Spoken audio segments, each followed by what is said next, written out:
Stop confusing a lot and a lot. They're totally different. A lot means you've got tons of something.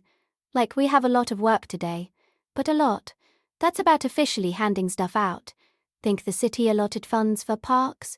Big mistake? Saying we a lot of work today? Nope, it's a lot. And quick rule, a lot is always 2 words. A lot isn't real. A lot needs action, like assigning resources. For more English shortcuts, find Adayan on Telegram. Happy learning. It's action, like assigning resources. For more English shortcuts,